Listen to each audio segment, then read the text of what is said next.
Welcome to the deep dive. Today we're navigating a really compelling and frankly deeply unsettling story. It comes from Gadwal, Telangana, and it forces us to confront some profound questions, I think, about trust, commitment, and maybe the hidden currents beneath modern relationships. We're going to unpack an event that, well, it sent shockwaves through a quiet community, something that just seems almost unbelievable at first glance. Our focus is the tragic fate of Ganta Tejeshwar. He was a 30-year-old man, and his life was cut short, shockingly, just weeks after his wedding. That was on May 18th, 2025. The accusation here is just stark, brutal. His own wife, Ishwarya, and her alleged lover, Tirumala Rao, are accused of orchestrating his murder.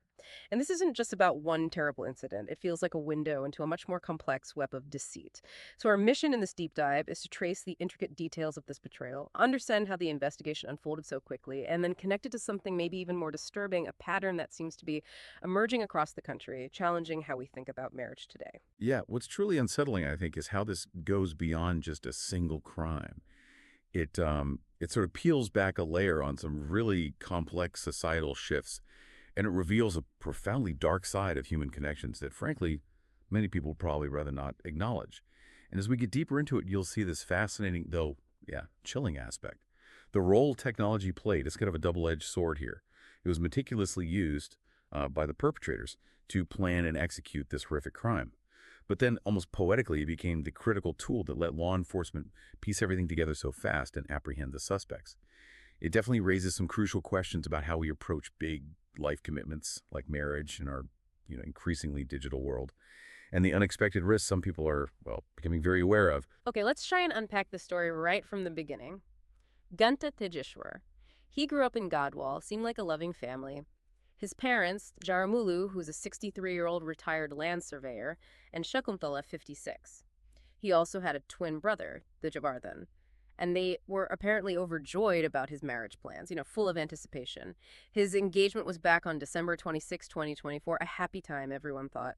But the path to the wedding wasn't completely smooth, was it? There was this significant disruption. Ishwarya, his fiancée, she mysteriously disappeared to Chennai for a bit, just vanished. It actually caused a brief cancellation of the wedding plans. That must have been alarming for the family. A huge red flag, you'd think. Exactly. A definite red flag that, looking back now, maybe hinted at something much, much darker beneath the surface. But despite that really unsettling event, the wedding did go ahead on May 18th, 2025. The ceremony itself was at the Beechupally Temple, which is apparently quite serene, near the Krishna River, maybe 15 kilometers from their home. It's almost poignant, isn't it? Such a tranquil, sacred place as the backdrop for what was essentially the end of his life as he knew it. And that's where the chilling truth behind Ishwarya's actions really starts to come into focus, especially leading up to that wedding day. We now understand she was deeply involved with Tirumala Rao. He's 35, a bank manager at Canfin Homes. And look, this wasn't some sudden impulsive thing. It seems they meticulously, carefully hatched a murder plot together, a scheme that had been brewing for quite some time. The level of premeditation here is, well, it's genuinely disturbing. How deep did this conspiracy go? What do we know about the planning? Well, the depth, what we've managed to uncover from, communication records, it's actually astounding. Get this. Over 2,000 calls and messages exchanged between Ishwarya and Rao. 2,000? Wow. Yeah, it's a staggering amount. It totals more than 20,000 seconds. Think about that. That's almost 6 hours of focused conversation, all seemingly dedicated to this awful plot. This wasn't just casual chat. It suggests obsessive coordination. And to show you how calculated it was, they even audaciously put a GPS tracker on Tejeshwar's motorbike. No way, a tracker. Yep. So this wasn't just about knowing generally where he was. It was about precision, about making sure they could execute their plan perfectly. Wow. And this twisted web also apparently included alleged accomplices, Kumari Nagesh and Parasharamudu. They were somehow drawn into this. It just speaks volumes about the complete lack of remorse and the chilling focus on their goal. So all this meticulous planning, it culminated on June 17th, 2025. Near Galeru, Tejeshwar was brutally attacked. His body was then just cruelly dumped near the Galeru Nagari Sujala Sravanthi canal, a remote waterway, often used for things like this, sadly. Horrific. And when you look at the motive, or part of it anyway, it seems financial too. Rao allegedly paid the killers, these accomplices, a sum of 1 lakh rupees initially, with a promise, reportedly, of another 2 lakh rupees later. So it becomes transactional. Exactly. It's just a stark, sickening reminder of how a relationship, supposedly built on love and commitment could be twisted into something so horrifically transactional. Thankfully, though, despite how heinous this crime was, the police response was incredibly fast. The investigation into Tejeshwar's murder was swift, decisive. It's actually quite remarkable. They managed to track down and apprehend the suspects on June 20th, 2025.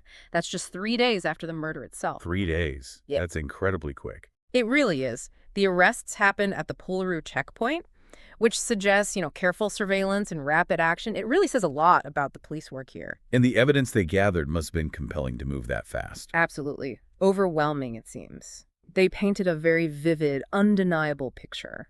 So what kind of evidence did they have? Well, police relied heavily on extensive CCTV footage, piecing together movements, timelines. That visual evidence was crucial. Right, cameras are everywhere now. Exactly. And complementing that, comprehensive mobile data analysis was vital, especially given the sheer volume of communication we talked about. So it's 2,000 calls and messages. Precisely. Initially used by the conspirators, they ended up being their undoing. The digital trail. Mm-hmm. Investigators also recovered the getaway vehicle. It was a rented SUV, had black-tinted windows, probably chosen for anonymity. And inside Inside that SUV, they found the murder weapons. 2 sickles, those curved farming blades, but obviously weaponized here, and a knife, each piece meticulously gathered. Wow, just laid out like that. It really highlights the dual role of technology we mentioned earlier, doesn't it? On one side, you've got the chilling precision it enabled for the perpetrators, the GPS tracker, the constant calls and texts for coordination. They use these tools to try and commit the perfect crime, essentially. Yeah, minimizing risk. Right. But then, that very same technology, the CCTV, the mobile data footprint, it becomes the key for law enforcement to unravel everything so quickly. It's a fascinating, if grim, paradox, really. The tools that facilitated the crime also ensured its rapid detection. And here's where Tejeshwar's story, as awful as it is on its own, starts to connect to something bigger, something deeply unsettling. His case, you see, it doesn't seem to be just an isolated incident. What some are starting to see is this profoundly disturbing pattern of, post-marital violence emerging across India, particularly noted in 2025. It's almost as if, for some individuals, the commitment of marriage isn't a sanctuary anymore, but a trigger. Or maybe a trap that leads to violence. A pattern. So there are other similar cases. Yes, disturbingly similar. Let me give you a couple of examples that really echo what happened to Tejeshwar, showing this alarming trend. Think about Raja Raghuvanshi from Indore. This was May 2025. Just 11 days after his wedding, he was murdered in Meghalaya, and allegedly by his wife Sonam and her partner. 11 days. Good grief. Then, in March 2025, there was Saurabh Rajput from Meerut. His story is particularly gruesome. Drugged, then horrifically dismembered, his body stuffed into a cement drum. Oh my God. Allegedly by his wife, Muskan, and her lover, Sahil Shukla.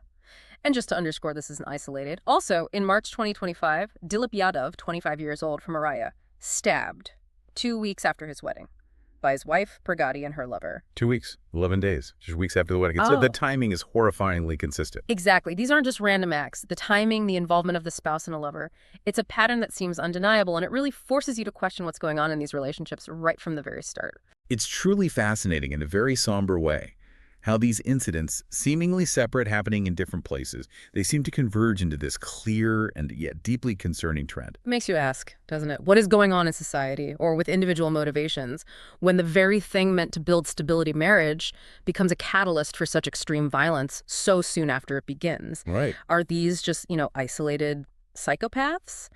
Or are they symptoms of something deeper? Maybe a growing disillusionment or profound lack of empathy in relationships built on lies. This trend really pushes us to look beyond just the crime reports and into the broader social context.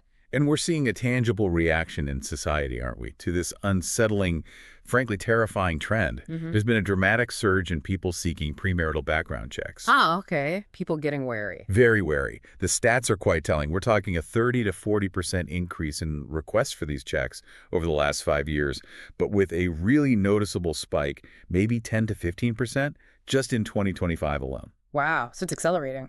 It seems so. People are clearly becoming much more cautious, maybe even fearful, before making that huge life commitment. And this is directly impacting private detective agencies. Established ones like Scout Detective Agency in Hyderabad or Sharp Detectives in Secunderabad, they've been around since 1978. They're reporting something like 5 to 7 requests daily for premarital checks now. 5 to 7 a day. That's huge demand. It's a massive shift, isn't it? It's like this whole new layer of due diligence before saying, I do. It really changes the trust dynamic. People feel they have to verify someone's past, their character, instead of just trusting before what should be, ideally, the most trusting relationship.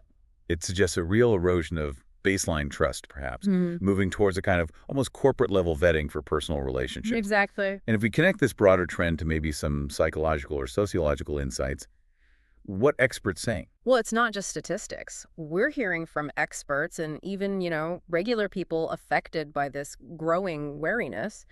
There's Captain D.K. Geary, for instance. He shared something really telling. 3 of his 5 sons, aged 44, 32, 30, have actually chosen not to marry. Really? Why? He said they're explicitly wary of the risks involved. That's not just an anecdote. It shows how pervasive these fears might be becoming for some. That's powerful. And what about psychologists? Diana Montero, she's a counseling psychologist in Hyderabad. She points to things like forced arranged marriages, emotional blackmail. She suggests that when people feel trapped or coerced into a marriage, it can breed deep resentment, which tragically might escalate. So lack of agency, feeling trapped. Yeah. And then therapist Purnima Nagaraja adds another layer. She talks about the ongoing issues of dowry deaths, crimes against women, and she notes how arranged marriages, while traditional, can sometimes be more about caste or class alliances than genuine connection or compatibility. Which can leave people feeling isolated within the marriage itself. Right. And Dr. Anjali Singh, a clinical psychologist, she offers a pretty sobering analysis. She suggests deep dissatisfaction, profound feelings of entrapment can lead to these extreme violent acts. Right. Her view emphasizes a shocking lack of empathy in relationships that might be built not on mutual respect, but fundamentally on deceit and manipulation from the start. So collectively, these insights paint a picture of, well, profound distress simmering just beneath the surface of what looks like normal life.